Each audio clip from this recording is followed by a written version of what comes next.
السلام علیکم ویورز، ہمارے چینل پر خوش آمدید۔ مزمل میری بات سنیں، ایسا بالکل نہیں ہے جیسا آپ سمجھ رہے ہیں۔ میں آپ کو بتا سکتی ہوں، سمجھا سکتی ہوں، میرے پاس ثبوت ہیں، میں اپنی بے گناہی ثابت کر سکتی ہوں، لیکن مجھے کچھ وقت دیں۔ اتنی جلد بازی میں اتنا بڑا فیصلہ نہیں کریں۔ میں آپ کو اس کے علاوہ بھی بہت کچھ بتانا چاہتی ہوں۔ پہلے میری بات سن لیں ایک بار، مجھے صرف ایک موقع دے دیں۔ آپ کو اللہ کا واسطہ ہے، صرف ایک آخری بار مجھ پر اعتبار کر لیں۔ اس کے علاوہ میں آپ سے کبھی کوئی مانگ نہیں کروں گی، لیکن یہ آخری موقع مجھے دے دیں، میں احسان مند رہوں گی، ہم ساری زندگی آپ کی۔ ارسلہ نے مزمل کے سامنے ہاتھ جوڑتے ہوئے کہا تھا۔ باہر بہت تیز بارش ہو رہی تھی، جس کی وجہ سے وقفے وقفے سے بجلی کڑک رہی تھی، جو کہ ماحول پر ایک پراسرارت سی چھانے کا باعث بن رہی تھی۔ ایسے میں جب مزمل خوشی خوشی آفس سے گھر کی طرف روانہ ہوا تو اس نے یہ کبھی نہ سوچا تھا کہ ایک حقیقت اس کی منتظر ہوگی۔ وہ سب جو اس نے کبھی خواب میں بھی نہیں سوچا تھا اب ہونے کو جا رہا تھا، یا پھر ہو چکا تھا۔ مزمل نے راستے سے لال گلاب کے پھولوں کا گلدستہ خریدا تھا۔ وہ جانتا تھا اس کی محبت، اس کی چہیتی بیوی کو لال گلاب بہت پسند تھے۔ یہی وجہ تھی کہ آج وہ گھر واپس جاتے ہوئے اسے لال گلابوں کا تحفہ دیکھ کر حیران کر دینا چاہتا تھا۔ مزمل آج صبح سے ہی بہت خوش تھا، کیونکہ جب سے اسے پتہ چلا تھا کہ اس کی اور ارسلہ کی عمرہ جانے کی ٹکٹیں آ چکی ہیں، تب سے ہی اس کا بس نہ چل رہا تھا کہ وہ کسی طرح اڑ کر ارسلہ کے پاس جا پہنچے اور اسے بتائے کہ اس نے اس کا ایک سب سے بڑا خواب بہت ہی آسانی سے مکمل کر لیا ہے۔ اب وہ اپنی نئی زندگی کی شروعات ایک مقدس مقام کی زیارت کرنے اور وہاں اللہ کی رحمتوں سے فیضیاب ہو کر کریں گے۔ اپنی زندگی کی بنیاد ایک ایسی پاک جگہ پر رکھیں گے جہاں پر لوگوں کے بگڑے ہوئے کام سنور جاتے ہیں۔ مزمل مسلسل ارسلہ کو سوچتے ہوئے مسکرا رہا تھا۔ یہی وجہ تھی کہ کام کا پریشر ہونے کے باوجود بھی اس نے آج گھر جانے میں دیر نہ کی تھی، بلکہ اپنا باقی بچا ہوا کام کل پر چھوڑ دینے کا اس نے فیصلہ کیا تھا۔ مزمل ان لوگوں میں سے تھا جو آج کا کام ابھی کرنے پر یقین رکھتے تھے، اور یہی وجہ اس کے بزنس مین ہونے کی بھی تھی۔ ابھی وہ صرف 26 سال کا تھا، لیکن بزنس امپائر کھڑا کر چکا تھا اور بہت سے بڑے بڑے بزنس مین کو مات دے چکا تھا۔ مزمل کی کامیابی کا راز وقت کی پابندی اور اصولوں کا پابند ہونا تھا۔ مزمل کی عادت تھی کہ وہ جب کبھی بھی کسی سے بھی کانٹریکٹ لیتا اسے اپنے وعدے کی مدت پر واپس دیتا تھا۔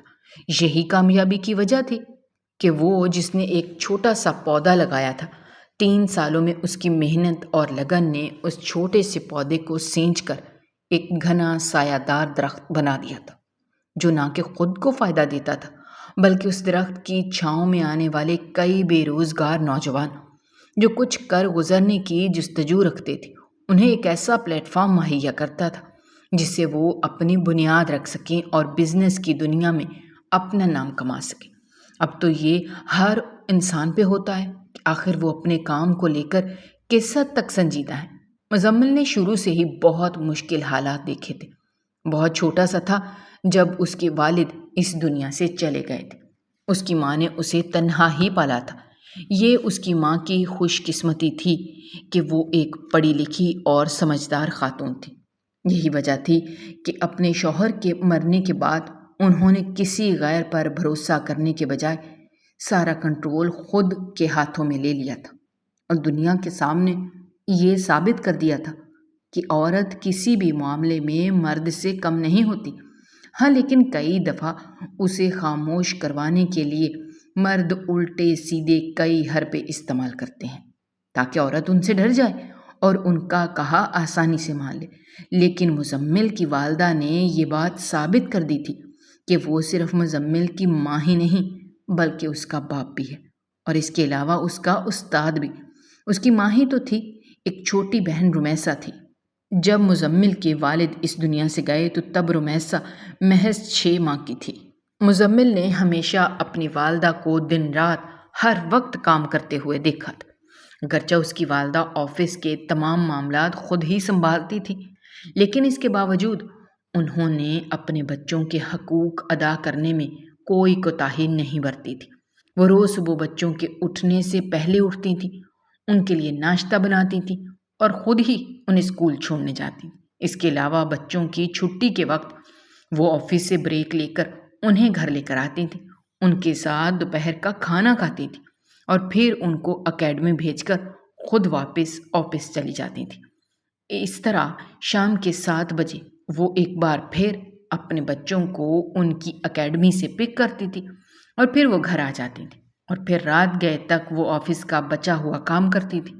مزمل اپنی والدہ کو سخت محنت کرتے ہوئے دیکھتے ہوئے ہی بڑا ہوا تھا۔ وہ اپنی والدہ سے بہت زیادہ متاثر تھا اور ہمیشہ ان کے جیسا بننے کی خواہش رکھتا تھا۔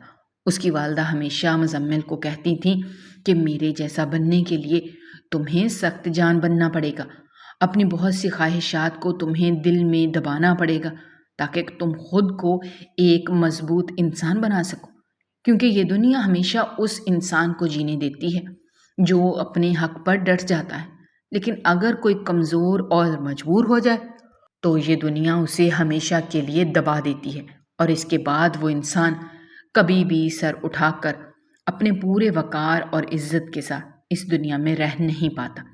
میں اپنی والدہ کی یہ تمام نصیحتیں بہت غور سے سنتا تھا اور ہمیشہ اپنی والدہ کی بات کے اختتام پر ان سے وعدہ کرتا تھا کہ میں کبھی بھی خود کو کمزور نہیں پڑنے دوں گا، بلکہ اپنی ماں سے بھی زیادہ خود کو مضبوط بنا لوں گا تاکہ کوئی بھی دنیا کی طاقت اسے کسی قسم کی تکلیف نہ پہنچا سکے، اس کے وقار اور اس کی عزت نفس کو روند نہ سکے۔ اس کے مستحکم لہجے پر اس کی والدہ فخر سے اس کی طرف دیکھتی تھی اور اسے کامیاب ہونے کی دعا دیتی تھی۔ مزمل بہت خاموش تھا اور سمجھدار بچہ تھا۔ وہ شروع سے ہی بہت کٹھن حالات دیکھتے ہوئے بڑا ہوا تھا۔ اس کی نسبت اس کی چھوٹی بہن رمیسا ان تمام حالات سے ناواقف تھی اور اپنی ہی موج مستی میں رہتی تھی۔ مزمل کی ماں اور مزمل نے کبھی بھی رمیسا پر کسی قسم کی پابندی عائد کرنے کی کوشش نہ کی تھی۔ یہی وجہ تھی کہ رمیسا کچھ حد تک ضدی اور بدتمیز ہو چکی تھی۔ جیسے جیسے وہ بڑی ہو رہی تھی اس کی بدتمیزیوں میں بھی اضافہ ہوتا جا رہا تھا۔ شائستہ بیگم رمیسا کے اس طور طریقے کو پہلے تو اس کا بچپنا سمجھتی رہی، لیکن جب یہ اس کے طور طریقے اس کی پختہ عادت بن کر اس کی خصلت کا حصہ بن گئے تو پھر انہیں یہ فکر ستانے لگی کہ آخر ان کی بیٹی رمیسا کیسے جی پائے گی، کیونکہ وہ ہر بات پہ ضد کرنے کی عادی ہو چکی تھی۔ ایک ماں کی حیثیت سے جب شائستہ بیگم سوچتی تھی تو یہ سوچ کر ان کی روح کانپ جاتی تھی کہ ایسی لڑکیوں کو کوئی بھی مرد یا اس کے گھر والے زیادہ دیر تک برداشت نہیں کرتے، اور ایسی لڑکیاں جلد یا بعد ازاں اپنے ماتھے پر طلاق کا ٹیکا سجائے گھر واپس آ جاتی ہیں، یا پھر اپنے شوہر کے پاس رہتے ہوئے بھی اپنی عزت ان کی نظر میں ہمیشہ کے لیے کھو دیتی ہیں اور وہ سمجھتی ہیں کہ وہ بہت ہی دانش مند ہیں۔ یہ سب خام خیالی ہوتی ہے۔ بیٹی کے عجیب قسم کے رویے پر شائستہ بیگم اکثر سوچوں میں غرق رہتی تھیں اور وہ یہ سوچنے لگی تھیں کہ کسی طرح رمیسا کا کہیں سے پرپوزل آئے اور وہ اس کی شادی کر دیں، کیونکہ اب ان کے لیے رمیسا کو مزید اپنے پاس رکھنا بالکل اس بات کے مترادف تھا کہ وہ اس سے مزید بگاڑ دے گی اور ان کے خدشات سچ ہونے لگیں گے۔ رمیسا کی عمر ابھی کچی تھی، اس لیے وہ چاہتی تھی کہ وہ اپنے گھر کی ہو جائے تاکہ اس کا شوہر اور اس کے ساس سسر اسے اپنے طریقے سے اپنے سانچے میں ڈھال سکیں۔ محض 18 سال کی عمر میں رمیسا کے لیے شائستہ بیگم نے رشتے تلاش کرنا شروع کر دیے۔ یہ ان دنوں کی بات ہے جب رمیسا اپنا انٹر کر رہی تھی، جبکہ مزمل اپنی ڈگری کے فائنل ایئر میں تھا۔ شائستہ بیگم نے چونکہ اپنے حلقے احباب میں اپنی بیٹی کی شادی کرنے کے حوالے سے اپنی فکر کو بہت واضح طور پر بیان کر دیا تھا۔ یہی وجہ تھی کہ رمیسا کے رشتے اب آنے لگے تھے۔ گھر میں رمیسا ان تمام باتوں سے لاعلم تھی، جبکہ مزمل کو شائستہ بیگم نے ایک رات اپنے کمرے میں بلا کر اپنی پریشانی بتا دی تھی۔ دیکھو مزمل، تم اچھے سے جانتے ہو کہ اب میری بوڑھی ہڈیوں میں اتنی طاقت نہیں رہی کہ میں رمیسا جیسی ایک سرکش روح کو اپنے قبضے میں کر سکوں، اور تم جانتے ہو کہ رمیسا بھی اب کوئی چھوٹی بچی نہیں رہی۔ اسے ڈانٹ کر یا مار کر یا پھر ڈرا کر میں اپنی باتیں منوا لوں گی۔ وہ اب 18 سال کی ایک بالغ لڑکی ہو چکی ہے۔ یہی وجہ ہے کہ بالغ ہونے کے باوجود بھی وہ بہت ہی بچوں جیسی حرکتیں کرتی ہے۔ اس کا یہ بچپنا مجھے سوتے اٹھتے بیٹھتے ڈراتا رہتا ہے۔ میں نہیں چاہتی کہ میری بچی پر کوئی انچ آئے، لیکن میری بچی کی عادات ایسی ہیں کہ میری جگہ اگر کوئی بھی ماں ہوتی تو جلد از جلد اس کی شادی کرنے کو ترجیح دیتی۔ اس لیے میں تم سے یہ کہنا چاہوں گی کہ تم اپنی بہن کو کوئی بھی الٹا سیدھا فیور مت دینا، بلکہ جب یہ بات میں اس کے سامنے کھول کر کروں تو تم اس کو سمجھا دینا اور میرے خلاف نہ ہو جانا، شائستہ بیگم نے فکر مندی سے کہا تھا۔ لیکن ماما، آپ تو جانتی ہیں نا کہ رمیسا ابھی اتنی بڑی نہیں ہے، شاید اسی وجہ سے آپ اس کے بارے میں ایسا سوچ رہی ہیں۔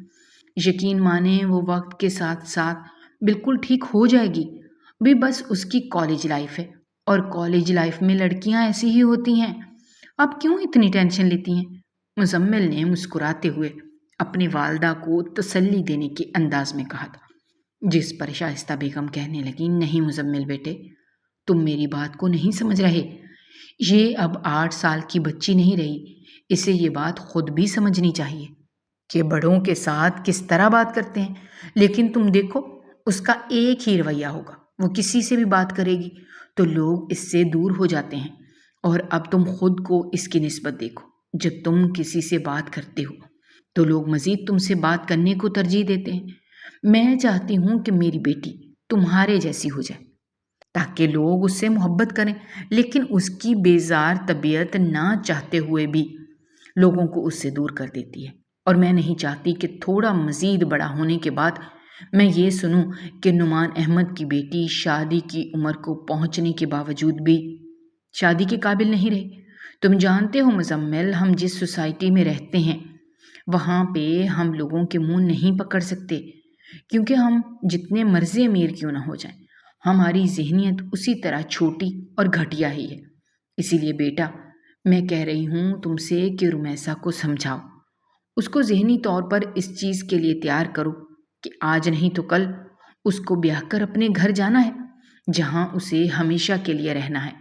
ہو سکتا ہے وہ تمہاری بات کو سنجیدگی سے سن لے اور اس پر عمل درآمد کرنے کا بھی سوچے۔ شائستہ بیگم نے اپنی پریشانی کو مزمل کے سامنے کھول کر رکھ دیا تھا۔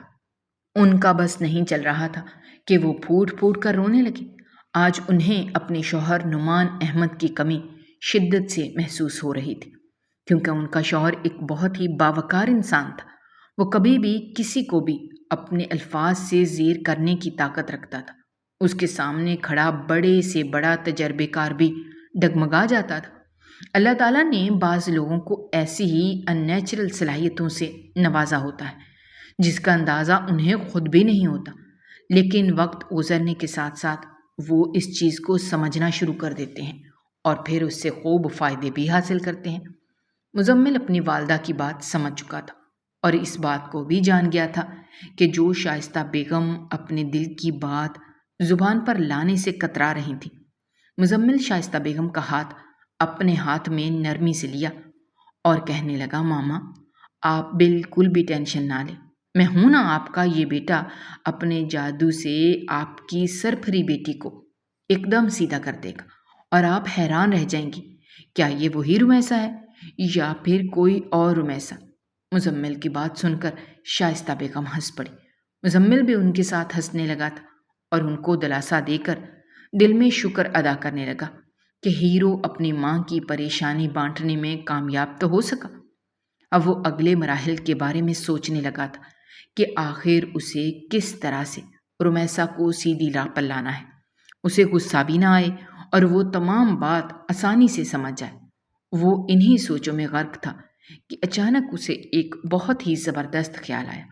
اس پر اس نے فوراً ہی عمل درآمد کرنے کا فیصلہ کر لیا تھا۔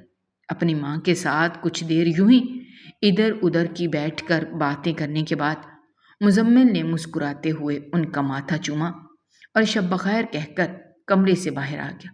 اب اس کا ارادہ اپنے اس خیال پر عمل درآمد کرنے کا تھا، لہٰذا وہ سیدھا رمیسا کے کمرے کی جانب چلا گیا۔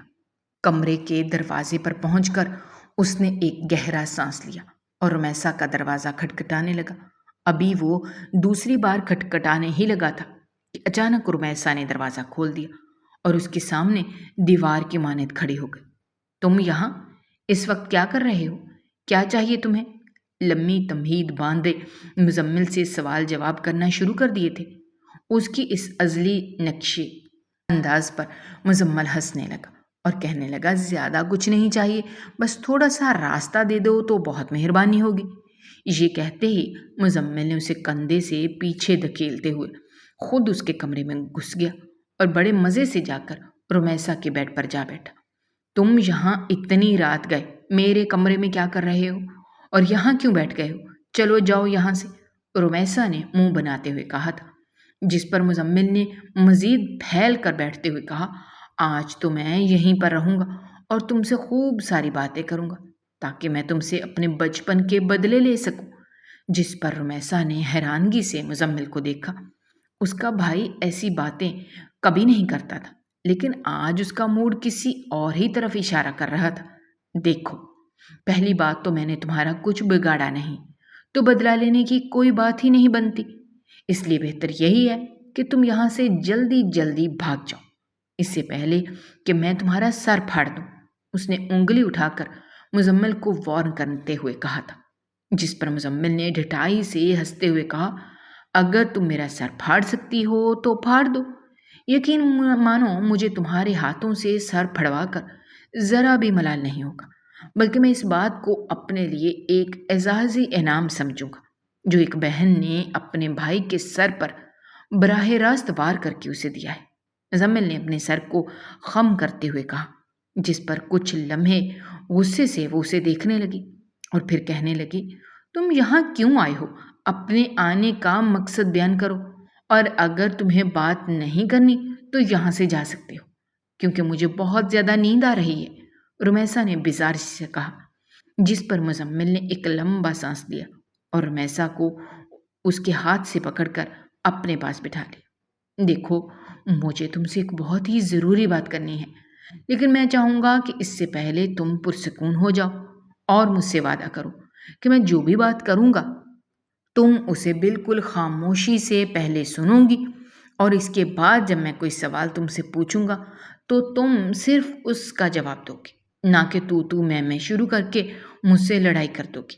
مزمل نے سنجیدہ ہوتے ہوئے رمیسا کی طرف دیکھ کر کہا، جس پر رمیسا نے حیرانگی سے دیکھا۔ آج تک مزمل نے کبھی بھی رمیسا سے اس طرح کی بات نہ کی تھی۔ ویسے اس کا اس انداز پر کچھ کھٹکا ضرور تھا، لیکن وہ ایسی کیا بات کرنے والا تھا، اس سے رمیسا بھی مکمل طور پر خود انجان تھی۔ کچھ دیر سوچنے کے بعد رمیسا نے مزمل سے کہا، ٹھیک ہے، تم نے جو بھی بات کرنی ہے تم مجھ سے کر سکتے ہو، لیکن ہم صرف آدھا گھنٹہ ہی بات کریں گے، کیونکہ مجھے صبح جلدی کالج جانا ہے، جس کے لیے میرا سونا بہت ضروری ہے، اس لیے میں تمہیں صرف اور صرف آدھا گھنٹہ دیتی ہوں۔ کوشش کرو ساری اپنی بات مکمل کرو اور یہاں سے 9-2-11 ہو جاؤ، اس نے اپنی جمائی کو روکتے ہوئے کہا۔ رمیسا کی بیزاری کو دیکھ کر مزمل نے سنجیدہ ہو جانے میں ہی عافیت سمجھی اور رمیسا سے کہنے لگا، دیکھو رمیسا، تم جانتی ہو کہ میں نے ہمیشہ تمہارے ہر اچھے برے کام میں تمہارا ساتھ دیا ہے۔ تم بہت سے غلط کاموں پر تمہارا پردہ ڈالا ہے، اور بہت سے کام ایسے ہیں جن کا علم مما کو بھی نہیں ہے، لیکن اب میں مما کی فکر کو محسوس کرتے ہوئے اس بات کو بخوبی سمجھ سکتا ہوں کہ وہ بالکل ٹھیک پریشان ہو رہی ہیں۔ رمیسا نے مزمل کی بات سن کر بیزاری سے کہا، مزمل، تم یہ باتیں تو میرے ساتھ مت ہی کرو، کیونکہ میں جانتی ہوں جیسے جیسے ماما عمر میں بڑی ہوتی جا رہی ہیں وہ کچھ زیادہ ہی انسیکیور ہو چکی ہیں مجھے اور تمہیں لے کر۔ خیر، ان کی تمام بندشیں صرف مجھ پر ہی لاگو ہوتی ہیں، کیونکہ میں ایک لڑکی ہوں اور تم ایک لڑکے ہو، رمیسا نے غصے میں آتے ہوئے کہا تھا، جس پر مزمل نے نفی میں سر ہلایا۔ نہیں رمیسا، آج مما کی باتیں سن کر میں نے یہ محسوس کیا ہے کہ وہ بالکل ٹھیک پریشان ہوتی ہیں۔ تم پہلے سے زیادہ بدتمیز اور خود سر ہوتی جا رہی ہو، جو کہ ایک لڑکی کے مزاج کے مطابق نہیں ہوتا۔ بہتر یہ ہے کہ تم اپنی روش کو تبدیل کرو اور ماما کو اس بات کا احساس دلاؤ کہ تم ایک ذمہ دار بیٹی بن سکتی ہو، لیکن اس کے لیے تمہیں محنت کرنا پڑے گی۔ مزمل نے رمیسا کو دو ٹوک انداز میں کہا، جس پر رمیسا نے کہا، اگر تم یہی فضول باتیں کرنے یہاں آئے ہو تو یہاں سے چلے جاؤ، کیونکہ فی الحال میں سونا چاہتی ہوں اور تمہاری کسی بھی فضول بکواس کا جواب نہیں دینا چاہتی۔ اس لیے تم خود بھی چین سے رہو اور مجھے بھی چین سے رہنے دو۔ یہ کہتے ہوئے رمیسا نے دروازے کی طرف اشارہ کیا۔ مزمل اس کی اس بدتمیزی پر افسوس سے سر ہلانے لگا اور کہنے لگا کہ میں تمہارے لیے دعا کروں گا، اللہ تعالیٰ تمہیں توفیق عطا کرے، لیکن بہتر ہوگا کہ اپنے اندر نرمی اختیار کرو اور اپنے ہر معاملے میں اپنی ماں کو پہلی ترجیح دو، کیونکہ بابا کے جانے کے بعد مما نے ہی ہم دونوں کو سنبھالا ہے۔ تم بہت چھوٹی تھی، اس لیے چاہے تمہیں یاد نہ ہو، لیکن میں نے سب کچھ اپنی آنکھوں سے دیکھا ہے۔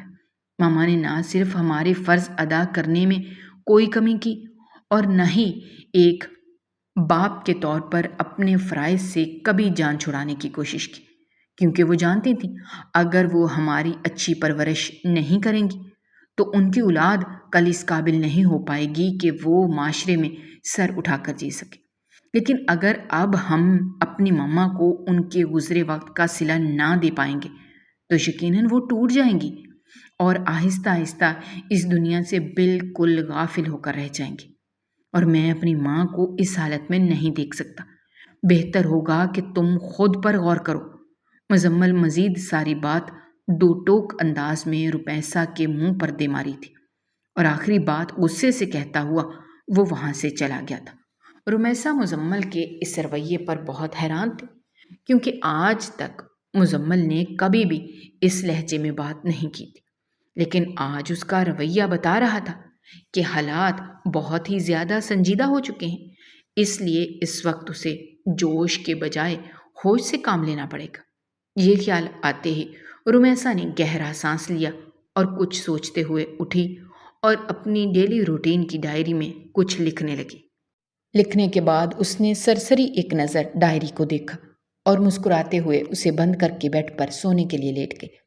اگلے دن جب رمیسا اٹھی تو اس کا ایک الگ ہی رنگ و روپ دیکھنے کو ملا تھا۔ وہ رمیسا جو ناشتے کی ٹیبل پر آنے کے بعد خوب ویلا مچاتی تھی اور ہر بات میں نقص نکال دیتی تھی، آج بہت آرام سے بیٹھی تھی۔ ویسے تو ناشتے میں پراٹھے پسند نہیں تھے، لیکن آج اس کے سامنے جب ملازمہ نے پراٹھے رکھے تو اس نے بنا کوئی چون چرا کیے انہیں کھانا شروع کر دیا۔ شائستہ بیگم بظاہر تو ٹیبل پر بیٹھ کے اخبار پڑھنے میں مصروف تھی، لیکن وہ رمیسا کی حرکتوں کو بغور نوٹ کر رہی تھی۔ یہ حرکتیں ان کو حیران کرنے کے لیے کافی تھیں، لیکن انہوں نے اس پر کوئی بھی رد عمل نہیں دیا۔ اتنے میں مزمل بھی ناشتے کی ٹیبل پر آ گیا اور اپنی ماں سے اپنے مستقبل کے بارے میں مشورہ کرنے لگا کہ آیا اسے مستقبل میں اس بزنس کو کس طرح دنیا کے مختلف حصوں تک لے جانا ہے۔ اس میں اس کی ماں بہت زیادہ مفید مشورے دے رہی تھی۔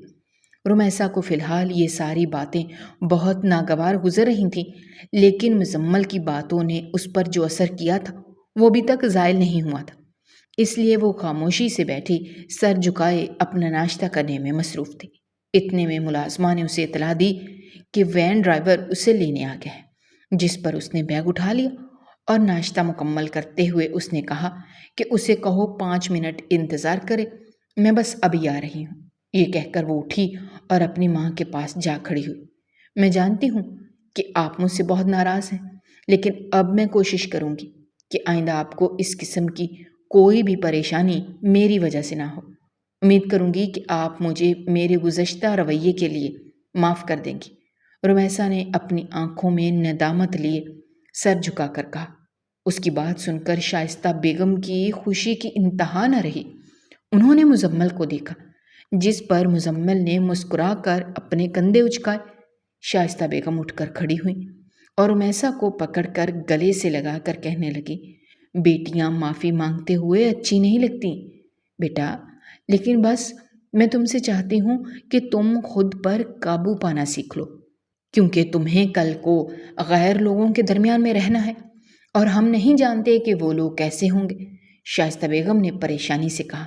اس پر رمیسا نے کہا کہ آپ بے فکر ہو جائیں ماما، آپ کی بیٹی اب سب سنبھال لے گی کیونکہ اب بڑی ہونا چاہتی ہوں۔ اس کی بات سن کر رمیسا کو شائستہ بیگم نے اپنے گلے لگایا اور اللہ کی امان میں دیتے ہوئے اسے کالج روانہ کر دیا۔ ویسے پہلے ہر وین ڈرائیور کو بھی وہ بہت ویٹ کرواتی تھی اور وین میں بیٹھتے ہی طرح طرح کے سوال شروع کر دیتی تھی۔ یہ آج جب اس نے کوئی سوال نہ کیا تو وین ڈرائیور کو بھی حیرت ہوئی تھی۔ آہستہ آہستہ یہ حیرت سب کے لیے معمول کی بات بننے لگی تھی، کیونکہ اب اس کا اندازہ اس کے رویے سے لگایا جا سکتا تھا۔ مزمل اور شائستہ بیگم بہت خوش تھے، لیکن وہ نہیں جانتے تھے کہ یہ ان کی خوشی سے اب چند لمحوں کی ہی ثابت ہوگی، اور وہ جو گھر اعتبار کی بنیاد پر بنائے ہوئے ہیں وہ بہت جلد ڈھہ جائے گا اور انہیں ان کی نظروں میں ہی شرمندہ کروا دے گا۔ کچھ ہی دن گزرے تھے کہ رمیسا کے لیے ایک رشتہ آیا۔ رشتہ لانے والا رمیسا بیگم کے حلقہ احباب میں سے ہی تھا۔ شائستہ بیگم نے جب لڑکے والوں سے بات چیت کی تو ان کا دل بہت مطمئن ہو گیا تھا۔ اس کے بعد انہوں نے اس معاملے کے بارے میں مزمل سے بات کی۔ مزمل نے ایک بار ان کو گھر دعوت دینے کے لیے کہا اور اس کے علاوہ ان کو بھی سرسری سے ان سے ملوانے کی ایک رائے پیش کی، جس کو شائستہ بیگم نے قبول کر لیا تھا، لیکن یہ تمام معاملہ مزمل کے سپرد کر دیا تھا، کیونکہ وہ نہیں جانتی تھی کہ آخر رمیسا کس قسم کا ری ایکشن دے گی۔ مزمل نے خوشی خوشی یہ معاملہ خود ہینڈل کرنے کا ذمہ لے لیا تھا اور رمیسا کے سامنے بیٹھا اس سے سنجیدگی سے سوال و جواب کر رہا تھا۔ رمیسا، ماما نے تمہارے لیے جو فیصلہ کیا ہے، کیا تمہیں اس میں کوئی خرابی نظر آتی ہے؟ دیکھو، میں اور ماما تمہاری بھلائی ہی چاہتے ہیں، لیکن اگر تمہیں کبھی لگے کہ میں نے اور ماما نے تمہارے ساتھ ناانصافی کی ہے تو تم ہمیں کہہ سکتی ہو۔ یقین مانو، ہم تمہیں کبھی تنہا نہیں چھوڑیں گے، بلکہ ہر معاملے میں تمہارا پورا ساتھ دیں گے۔ مزمل نے شائستہ بیگم کو جانچتی نظروں سے دیکھے ہوئے کہا تھا، جس پر رمیسا نے لمبی سانس لے کر کہا، نہیں، پہلے مجھے اس بات پر بہت غصہ آیا تھا، لیکن جب میں نے خود پر غور کرنا شروع کیا تو میں شرمندہ ہو گئی، اور تب بھی میں نے یہ اسٹرائک کیا تھا کہ میں خود کو اپنے سے جڑے لوگوں کے لیے بدل لوں گی، اور یہی وجہ ہے کہ اب مجھے ماما کے فیصلے پر کوئی اعتراض نہیں ہے، لیکن میں چاہوں گی کہ میں اپنا انٹر کمپلیٹ کر لوں۔ رمیسا نے بہت عام سے انداز میں کہا تھا، جس پر مزمل نے خدا کا شکر ادا کرتے ہوئے کہا، شکر ہے رمیسا، کیا تمہیں ہماری باتیں بآسانی سمجھ آ گئی؟ نہیں تو میں ڈر رہا تھا کہ میں تمہیں کس طرح سے قائل کروں گا۔ اس کی بات سن کر میں دھیمے سے مسکرائی۔ اس کے بعد بھی مزمل اور رمیسا بیٹھ کر کافی دیر تک ایک دوسرے کے ساتھ باتیں کرتے رہے۔ مزمل اس کو دنیا کی اونچ نیچ سمجھانے لگا رہا، جس پر میں ہاں ہوں میں ہی جواب دیتی رہی تھی۔ جب وقت بہت گزر گیا تو مزمل نے رمیسا کو کہا کہ امید کرتا ہوں تم ماما کو شکایت کا موقع نہیں دو گی اور میری عزت کی لاج رکھو گی۔ اب کیونکہ وقت بہت ہو چکا ہے، اس لیے اب تم جاؤ اور آرام کرو۔ مزمل نے مسکراتے ہوئے رمیسا کے چہرے پر ہاتھ رکھتے ہوئے کہا تھا، جس پر رمیسا نے ایک لمبا سانس لیا اور کہنے لگی، مزمل، کوئی نہیں جانتا کہ آنے والے وقت میں کیا ہوگا، کون کس کے ساتھ ہوگا یا نہیں ہوگا، لیکن میں اس بات کو ہمیشہ یقینی بنانے کی پوری کوشش کروں گی کہ وہ وقت ہمارے خاندان پر کبھی بھی میری وجہ سے نہ آئے۔ رمیسا نے بہت عجیب طریقے سے مزمل سے یہ بات کی تھی۔ اس کی بات سن کر مزمل سوچ میں پڑ گیا تھا۔ اس سے پہلے کہ مزمل اس سے کوئی مزید سوال پوچھتا، وہ اٹھ کر کھڑی ہوئی۔ اپنا خیال رکھنا مزمل، اور شب بخیر کہہ کر وہ رکی نہیں بلکہ پلٹ گئے۔ رمیسا کا یہ انداز مزمل کو بہت عجیب لگا تھا، لیکن پھر اس نے اس کو اپنا وہم سمجھا اور خود بھی سونے کے لیے چلا گیا۔ رمیسا کی شادی کی تاریخ اس کے پیپرز کے بعد رکھی گئی تھی۔ رمیسا کی شادی بالکل چٹ منگنی اور پٹ بیاہ کے نام ہوئی تھی۔ 2 ماہ کے بعد رمیسا کے پیپر تھے اور اس کے ٹھیک 3 ہفتے کے بعد رمیسا کے نکاح میں سبھی بہت خوش تھے، لیکن کہیں نہ کہیں تو رمیسا کے چہرے پر اداسی نظر آتی تھی، جس کو مزمل اور شائستہ بیگم نے یہ سمجھا کہ وہ اس گھر سے جا رہی ہے، اسی وجہ سے امید ہے، لیکن حقیقت تو کچھ اور ہی تھی جسے وہ دونوں ہی ناواقف تھے۔ آخر کار وہ دن بھی آ پہنچا جب رمیسا دلہن بنی اپنے محرم کے ساتھ اس کے گھر میں جانے کے لیے تیار تھی۔ اس دن جب مزمل برات کے انتظامات دیکھ رہا تھا تو اس کا ٹکراؤ ایک لڑکی سے ہوا۔ وہ لڑکی شاید بہت جلدی میں تھی، اسی لیے اسے دیکھ نہ پائی، جبکہ مزمل بھی فون میں مصروف تھا۔ اس اچانک ٹکراؤ کی وجہ سے مزمل نے اس سے معافی مانگی اور اس لڑکی نے بھی معذرت کی اور جلدی جلدی چلی گئی۔ مزمل نے جب اسے ایک نظر دیکھا تو وہ اپنی نظر پلٹنا ہی بھول گیا۔ وہ لڑکی بے حد خوبصورت تھی اور بالکل ویسی تھی جیسی لڑکی مزمل اپنی زندگی میں چاہتا تھا۔ مزمل اس کے جانے کے بعد اسے تب تک دیکھتا رہا جب تک وہ لڑکی اس کی آنکھوں سے اوجھل نہ ہو گئی تھی۔ اپنے اس رد عمل پر وہ ہنسنے لگا اور باہر کی جانب چلا گیا۔ اس کے بعد جب مزمل دوبارہ سے ہال میں داخل ہوا تو اس نے دیکھا کہ وہ لڑکی وہیں پہ کھڑی تھی۔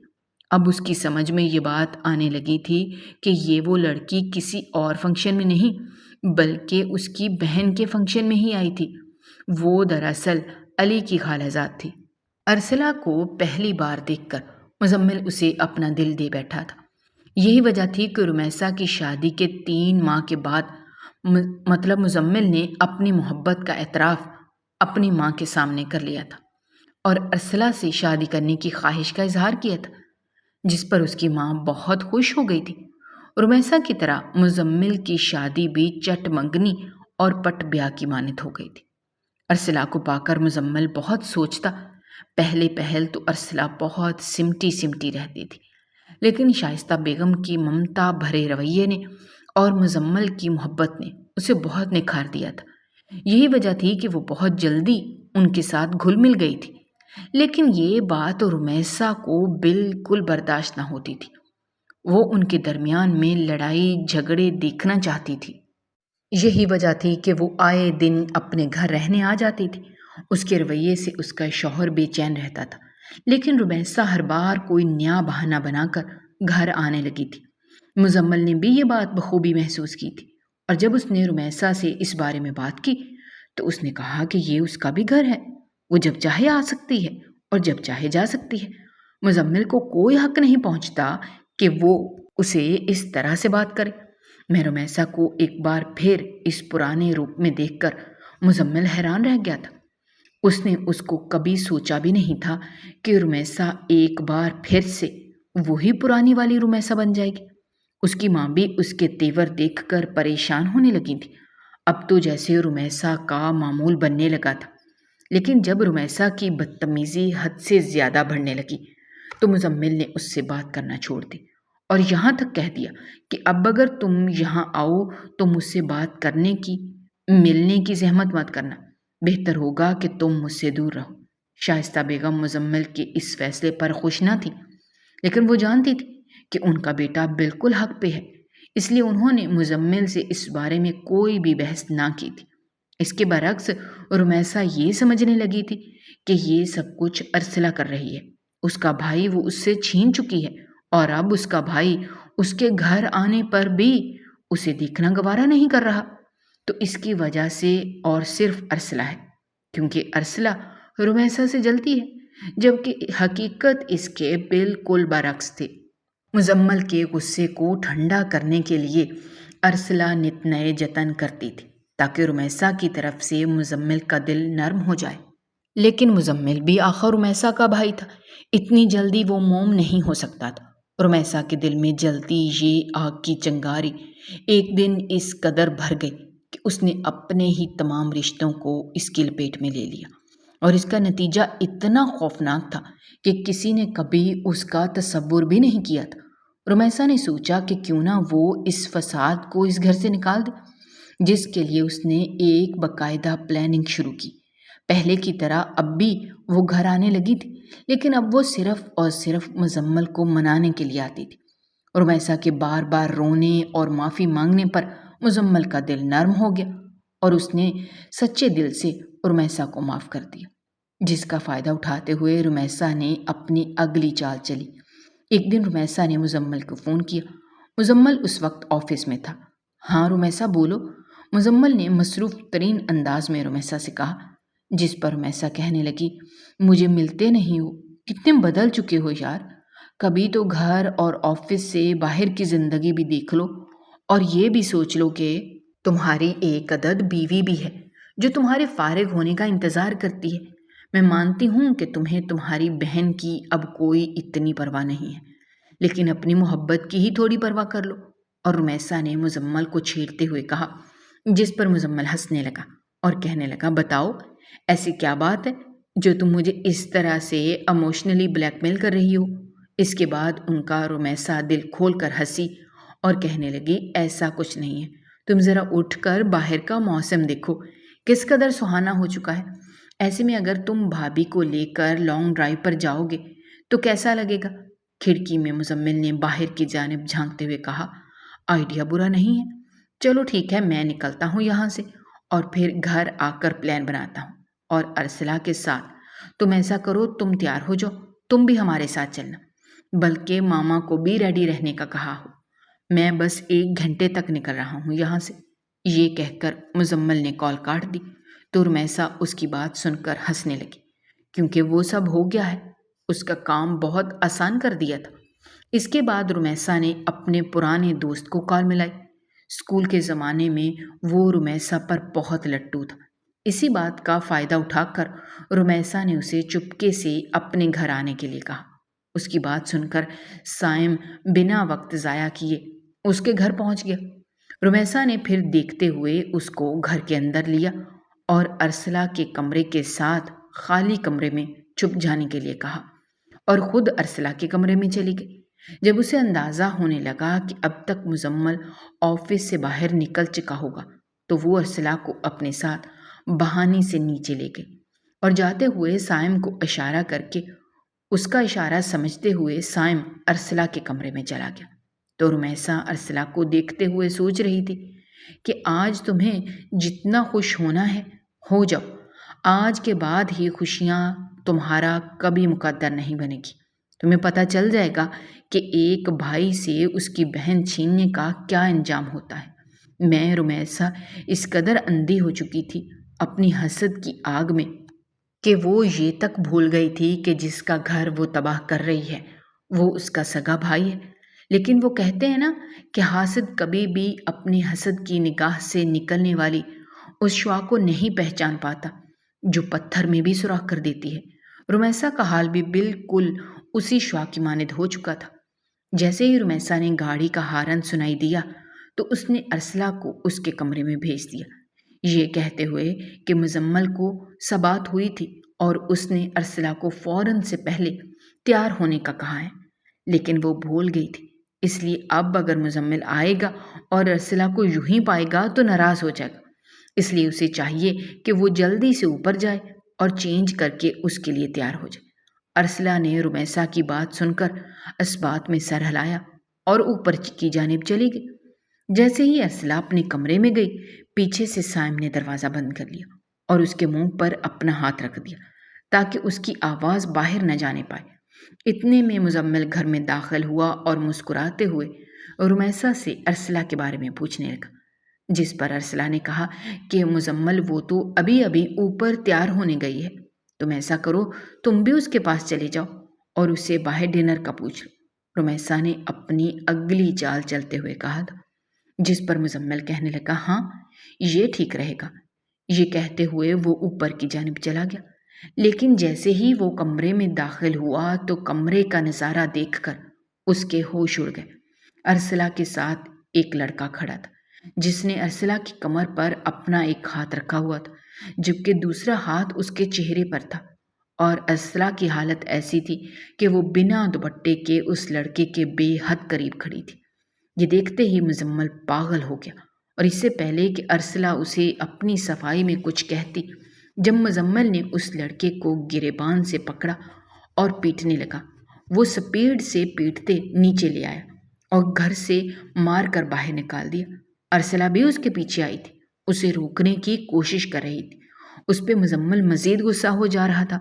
اسے ایک گھر سے باہر نکالنے کے بعد مزمل اس کی جانب مڑا اور کہنے لگا، ارسلہ کون تھا یہ؟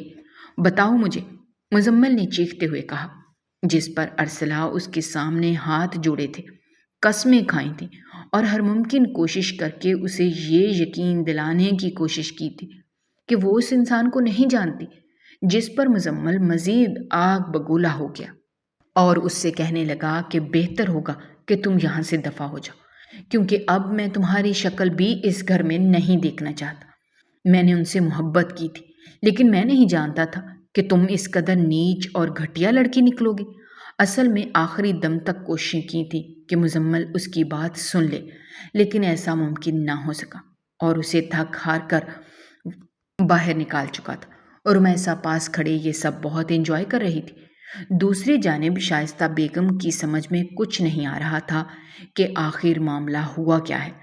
ارسلہ کے جانے کے بعد مزمل تن فن کرتا اپنے کمرے میں چلا گیا اور اپنے کمرے میں بیٹھا ہی تھا جب نظر سینٹر ٹیبل پر پڑی، ایک فائل پر پڑی۔ اس فائل کو اٹھایا اور یوں ہی کھول کر اسے دیکھنے لگا، اور یہ دیکھ کر اسے خوشی کی کوئی انتہا نہیں رہی۔ اس میں لکھا تھا کہ وہ باپ بننے کی سعادت حاصل کرنے جا رہا ہے، جس پر اچانک ہی مزمل کو اپنی غلطی کا احساس ہوا تھا۔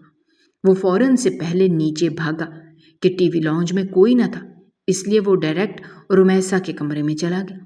لیکن جیسے ہی وہ اندر گیا تو اس نے دیکھا کہ وہی لڑکا جو کچھ دیر پہلے وہاں اس کی بیوی کے ساتھ کھڑا تھا، اب وہ اس کی بہن کے کمرے میں تھا۔ یہ دیکھ کر مزمل ایک لمحے میں ساری حقیقت جان گیا، جبکہ دوسری جانب مزمل کو اپنے کمرے میں یوں اچانک دیکھ کر رمیسا کے ہاتھ پاؤں پھول گئے تھے۔ اس سے پہلے کہ وہ بھی وضاحت دیتی، مزمل نے ایک سناٹے دار تھپڑ اس کے منہ پر دے مارا اور کہنے لگا، تم جیسی لڑکی سے میں نے بہت زیادہ امیدیں وابستہ کر لی تھیں، لیکن اب میں اپنی اس بات پر بے حد شرمندہ ہوں کہ میں نے تم جیسی لڑکی پر اعتبار کر لیا، جس کی فطرت کبھی بھی بدل نہیں سکتی۔